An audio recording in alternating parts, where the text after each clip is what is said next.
Hey there, y'all, and welcome to today's Daily Down and Dirty. My name is Fairlight. Welcome to Airy Fairy Tarot. All right, y'all, the message for today is about beyond the cycles. What do I mean by that? Well, we start out with this card number 22. Normally, this is one of my Long Dark Night of the Soul cards, but there was something today that just the number 22 in itself caught my attention, because traditionally the tarot, the major arcana, goes up to 21 and then it starts over at 0 again. 22 is a master number, and looking at this card, and so much wanted to come through that I'm not sure I'm able to convey it all, but I'm going to do the best that I can. It's beyond the cycles. It's the presence that you maintain as life just continues to pass through. And I like the idea of life passing through. I have a simple spell that I do where I draw a spiral and I say, I align with divine timing, serendipity, synchronicities, opportunities. All good things are flowing to me, through me, and as me. Then I repeat that again and I draw an eye in the center of it. And then I repeat it again and I draw a star around the eye within the spiral. And at the end, it looks kind of like a spider web. And at one time I was doing that and visualizing, focusing on the sigil that I draw, or whatever you want to call it. and it came through in a different way, where it was like reminding me of a spider sitting on its web, and the way the spider sits and everything comes to the spider. The spider doesn't have to go out through it. And so as I was saying, all good things are flowing to me, through me, and as me.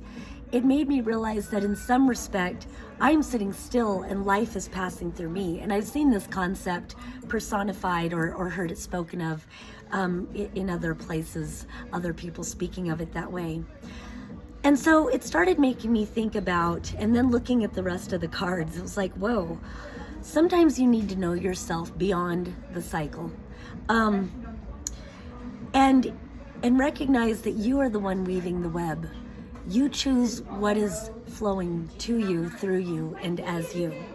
So then I come over here to this card, and we've got the 6 of air and the Ace of water reversed. And kind of what it made me feel like is this is a very powerful spiritual journey that we're on. And, you may be conscious that you're on a spiritual journey. You may not be so cognizant of that. It's just you're so caught up in the day-to-day that it's hard to see beyond the cycles of what we're going through. It's hard to see beyond the day-to-day. And so, but this speaks to like having knowledge of the spiritual journey, and you're integrating, alchemizing, processing, integrating the dark into the light into the dark, doing a prismatic effect, and how very draining this can be with that Ace of water reversed. You just feel really drained, really, really tired. And so it just feels like there's a need to sit between the dark and the light and center and focus and realize that you've got the universe in your hands. Again, I love that saying, you can have anything, but you can't have everything. So choose wisely what you give your energy to. And so I think sometimes we need to kind of stop doing and remember to start being, and replenish ourselves, replenish our resources, allow ourselves to be fulfilled.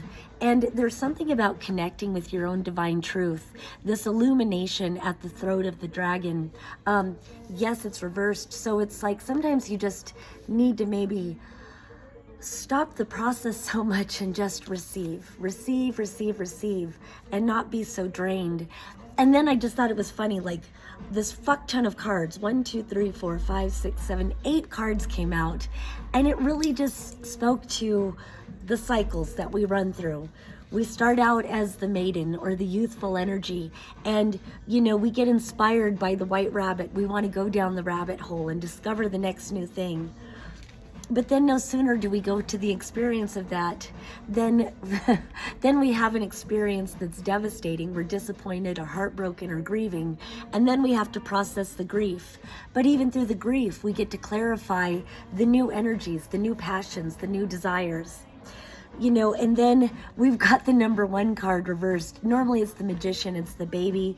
It's like how often life is like, yay, ah, and then sometimes it's yay, ah, big, like, oh no, that start didn't happen. But, we get knocked down and then we get up again. Then we start dreaming again. And I love how similar these 2 cards are. But then we start dreaming again and we send those desires out. And then we get imposter syndrome. And we start self-reflecting, and especially if you're an artist, but I guess it's whatever you're doing, whether you're in school, it becomes a vulnerable thing, whether you're an artist, you're in school, whatever you're doing, going after, starting a business, blah, blah, blah, blah, starting a relationship. Am I what everybody else wants to see? Am I what they want to see? But then we start cracking because we just can't be what they want to see and really stay anchored into who we are.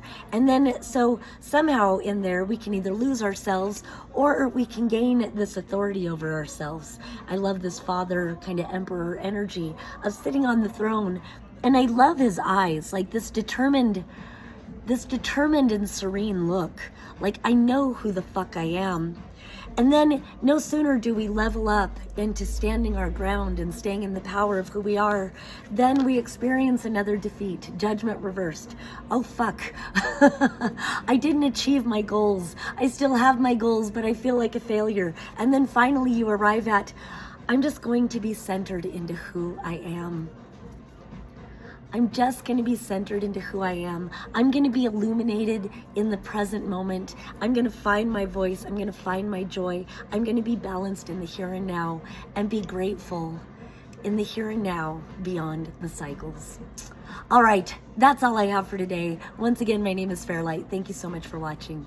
Peace and love until next time.